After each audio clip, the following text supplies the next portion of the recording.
Bonjour, je me présente, Floriane Paris. Je fais partie de l'équipe 2 avec Stanley Dean, Souhor Gazet et Imen Yayaoui. Nous avons choisi de parler de l'article numéro 21, Pack it up towards pointer integrity using ARM pointer authentication. Je vais donc commencer par vous expliquer le, le résumé de l'article. Donc, l'article parle beaucoup de PA, Pointer Authentication ou authentification de pointeurs. C'est une technique peu coûteuse de résulter aux vulnérabilités sur les pointeurs. Ces vulnérabilités peuvent conduire à des attaques qui corrompent les adresses de retour et les pointeurs de fonction, ainsi qu'à plusieurs autres attaques sur la mémoire. Donc, je vais parler des différentes attaques qu'on peut faire grâce à la corruption mémoire. La corruption mémoire, c'est une menace donc importante, souvent exploitée par les attaquants afin de réécrire les données. Donc, nous avons les attaques du flux de contrôle. Ce sont des réécritures sur des pointeurs de code. On utilise des LR, link register, pour enregistrer les adresses de retour. L'attaquant ne peut pas modifier directement les valeurs du link register, car il faut l'adresse de retour d'une fonction pour remplacer une valeur. Il peut cependant rediriger la fonction de retour et faire une attaque ROP, Return Oriented Programming, sans instruction de retour. Donc, c'est une attaque Jump Oriented Programming. Nous avons également les attaques orientées de données, qui corrompent les variables, qui transmettent la décision du programme ou transmettent des informations sur la mémoire. Donc, PAC empêche les attaquants d'injecter les valeurs au pointeur, donc ça prévient efficacement les attaques permettant de corrompre les pointeurs. Donc, maintenant, je vais parler des additions récentes à architecture ARM v3a, et elles incluent de nouvelles instructions sur les PA. Donc maintenant, PA utilise des messages cryptographiques d'authentification, message authentification code qu'on appelle du coup MAC, et ce sont des PAC, pointeurs authentification code. Et ils utilisent ça afin de protéger l'intégrité des pointeurs. Cependant, PA est toujours vulnérable aux attaques sur la réutilisation de pointeurs. Un pointeur généré par le programme pourrait être utilisé plusieurs fois. Pour minimiser ce genre d'attaque, il existe la sécurité de type d'exécution, qui va contraindre les attaques de substitution en s'assurant que le pointeur est du type correct. Avec ARM v8.3, on a une nouvelle fonctionnalité qui va vérifier l'intégrité des pointeurs sans impacter sa performance. PA ajoute des instructions pour créer et authentifier des packs. Ils sont calculés à partir de la valeur du pointeur et d'un modificateur de 64 bits. Cela va empêcher les pointeurs d'être interchangés. PA fournit également 5 clés différentes pour les générations de packs, 2 pour les pointeurs de code, 2 pour les pointeurs de données et 1 pour l'utilisation générale. Les clés sont stockées dans un registre accessible uniquement à haut niveau et restent la même durant tout le processus, alors que le modificateur est donné à chaque création et authentification de pack. Du coup, la valeur du modificateur n'est pas forcément confidentielle, mais elle décrit précisément quand le pointeur est valide et ne peut pas être modifié par l'attaquant. Donc le but, c'est de limiter la validité du pack à la fonction qu'il a créée, afin d'éviter la réutilisation d'adresses d'authentification pack. L'article promeut également PART, donc Pointer Authentication Runtime Safety. Donc en français, explique qu'il est là pour la sécurité d'exécution de l'authentification du pointeur. C'est un instrument de compilation qui intègre les défenses de PA proposées dans les compilateurs.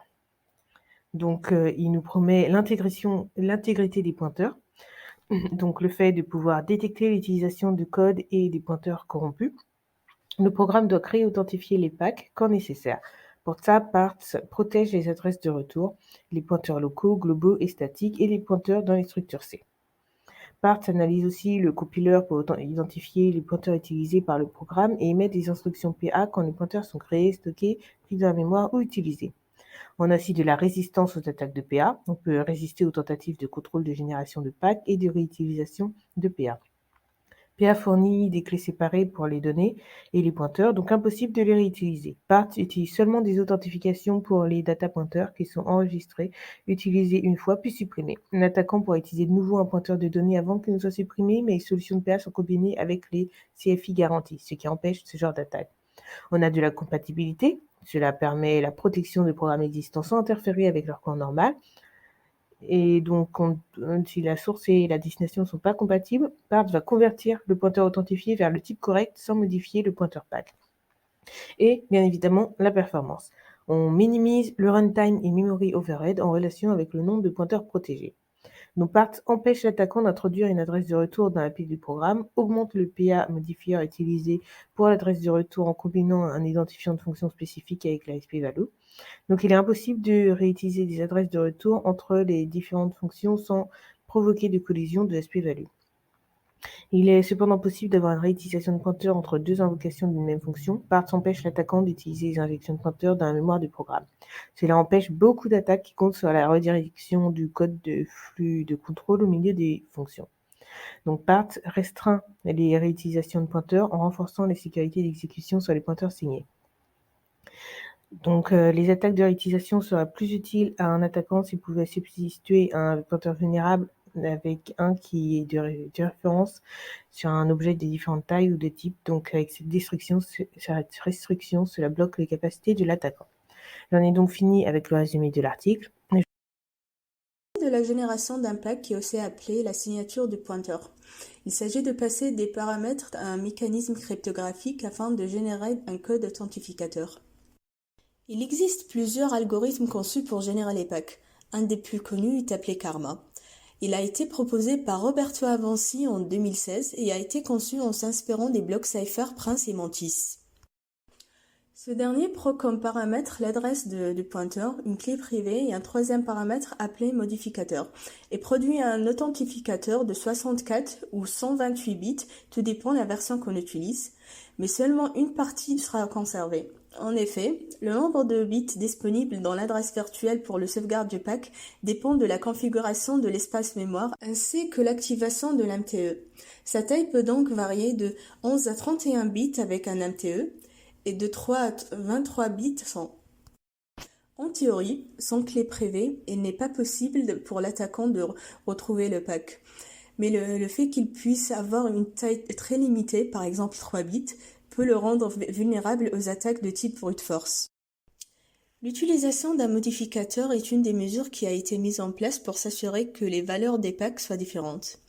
En général, le stack pointer est utilisé. Ce dernier a été choisi car sa valeur aléatoire d'une exécution à une autre diminue la possibilité de la réutilisation de la même valeur. Le problème que les auteurs de notre article soulèvent est le fait que le stack pointer diminue et augmente durant l'exécution d'un programme en fonction de l'empilement et du dépilement des tâches. Avec un peu de chance, la valeur du stack pointer peut donc être réutilisée d'une adresse de retour d'une fonction à une autre. Un attaquant peut donc récupérer l'adresse de retour d'une fonction et tenter de la réutiliser sur une autre fonction. S'il réussit, le pointeur est authentifié normalement car le stack pointer est le même et donc le pack va être identique aussi. Ils ont donc proposé une solution à ce problème dans leur framework part. Pour les adresses de retour de fonction, ils proposent l'utilisation d'un ID de fonction unique en plus de stack pointer comme modificateur. Cela assure que le pack va être différent d'une fonction à une autre et donc rendre les cross-function reuse attack impossibles. Pour les pointeurs de données et de code, il utilise un modificateur basé sur le stack pointer et le type de pointeur. Donc un pointeur de type char par exemple ne peut pas avoir le même pack qu'un pointeur de type int. Toutes ces implémentations permettent d'ajouter une couche de protection supplémentaire en plus du karma, afin de rendre les reuses attaques encore plus difficiles. La question qui se pose maintenant, est-ce que l'authentification par pointeur est vraiment infaillible? La réponse est non. L'authentification par pointeur n'est pas aussi fiable que nous pensions.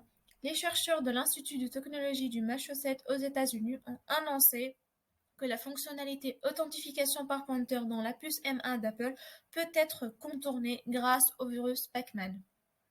L'idée de l'attaque Pacman est de deviner le code d'authentification des pointeurs grâce à l'exécution spéculative. L'exécution spéculative est une technique utilisée par les processeurs pour améliorer les performances des algorithmes. Lorsqu'un programme possède des branches, c'est-à-dire des différentes possibilités de progression en fonction des valeurs d'entrée, l'exécution des instructions n'est plus faite de façon séquentielle. Prenons un code simple. Ici, l'exemple est très simple, mais contient malgré tout deux branches qui dépendent de la valeur d'entrée i et du résultat de la comparaison, ce qui rend l'exécution non linéaire. Soit il doit exécuter la première branche i supérieure à 10, puis ignorer les instructions qui constituent la deuxième branche, soit les instructions de la première branche sont ignorées jusqu'à atteindre la deuxième branche. Le deuxième cas sera le plus défavorable ici, comme cela implique qu'il a quand même lu ce que c'étaient les instructions de la première branche avant de se rendre compte que non, je ne dois pas les exécuter, ce qui constitue une perte de temps pour le processeur. C'est pour ça qu'il existe dans les processeurs un mécanisme qui permet de tenter de deviner quelle branche va être prise. Avec ça, le processeur va parier sur le fait qu'il doit aller sur telle ou telle branche en fonction de ce qui s'est passé avant même d'arriver sur les instructions où se situe le branchement.